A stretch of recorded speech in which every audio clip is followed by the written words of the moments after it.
Okay folks, so check this thing out. Been down to my local rental shop and got here a de-thatcher. So this de-thatcher's got the flail blades, see here? This thing is just gonna run this across my lawn and tear it apart.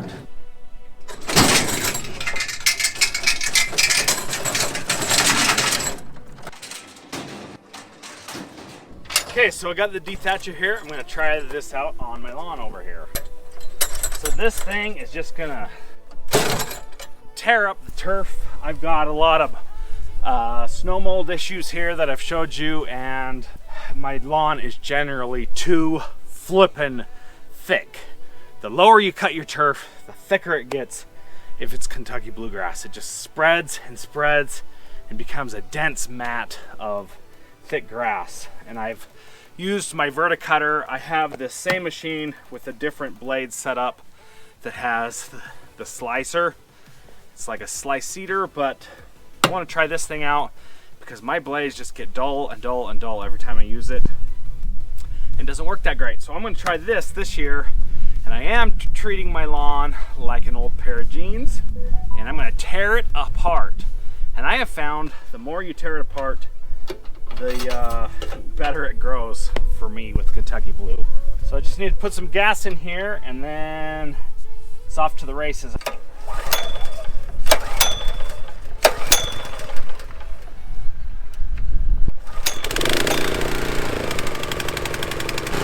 this thing could do some serious damage. I am not sure how the lawn is going to handle it.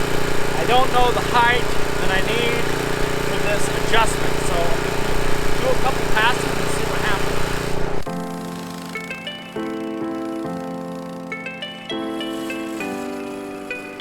So it needs to go a little bit deeper, and so I'm just going to lower it down a little bit. It's definitely tearing it up a little bit, but I need more. I want to really go at it heavy.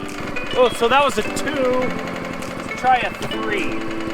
Let's try a 3 and see how that goes, and we may go to a 4.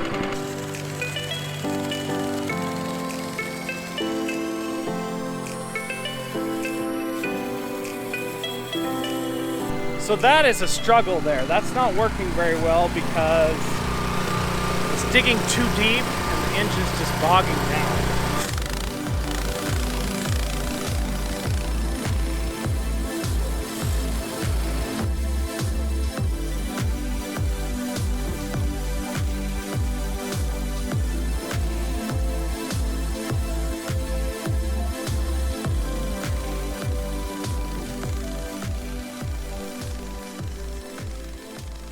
So this is definitely working. I wish that it would go a little bit lower, tear a little bit more out. If I take it lower, the engine just kind of bogs down. I'm really going for an aggressive thinning out on this baby. Why? Oh, because I want to. So I need to get that dense layer of turf that's just kind of thick and spongy off the soil. So if you're trying to mow low, your mower just tends to ride right on that little pillow. And we call it thatch, but it's technically really not thatch, but I just want it thinned out. It makes it so much easier to get low, and it looks fantastic. And then it'll just grow back super thick again, so. This thing is freaking awesome. It is kicking some major butt. I love this thing already.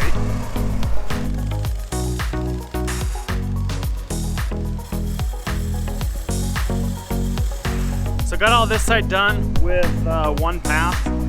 Need to go around there and do the back, and then I'm on my second pass over here. So I lowered the blade and it's tearing up quite a bit.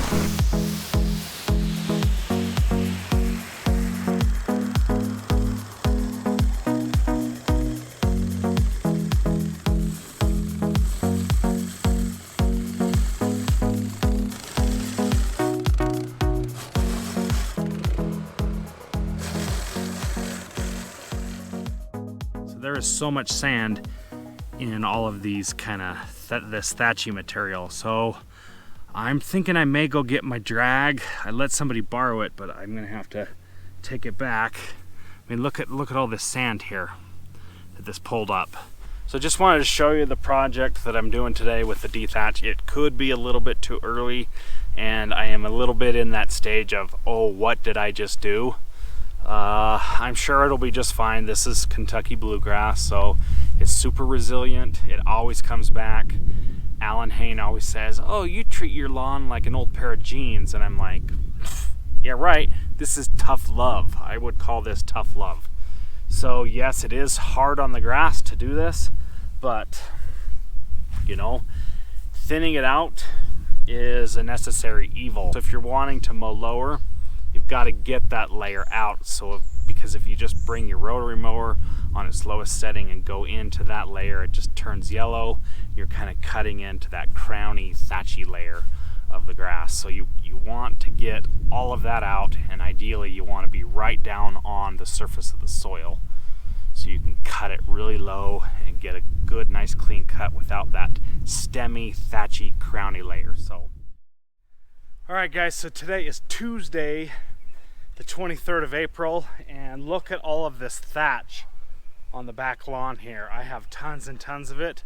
I've been running that machine right there, and I've been tearing it up. Look how much thatch there is.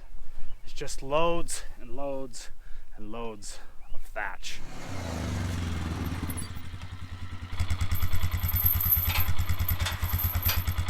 So there's a lot of sand that came up with all the thatch, so I want to use the four-wheeler and the drag to kind of drag it back down in.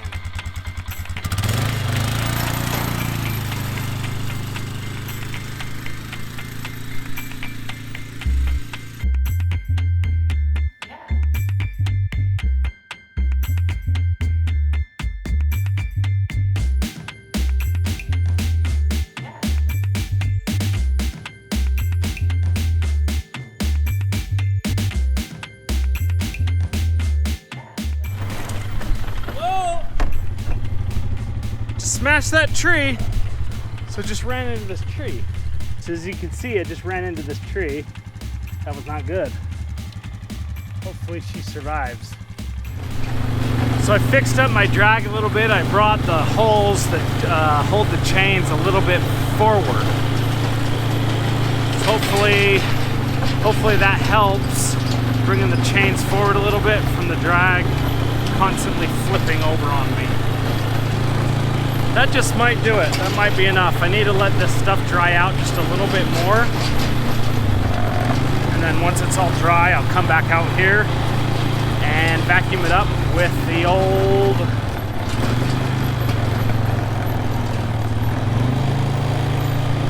So once it's dry, I'll come out here and vacuum it up with the old rotary mower, which is right there.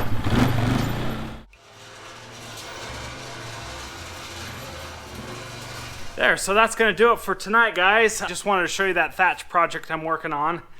I am planning on getting all the thatch up. I did the verticut or the power rake, and then once I get it all up, I'm gonna put down my prodiamine, my pre-emergent. I wanted to wait until I kind of tore the lawn apart to put the prodiamine or the pre-emergent down, and then after that, I'm gonna go down with some plant growth regulator, the PGR. That stuff is amazing, because the grass is starting to grow gangbusters, and it is officially spring and it's going. Here's my triplex. It's ready to go.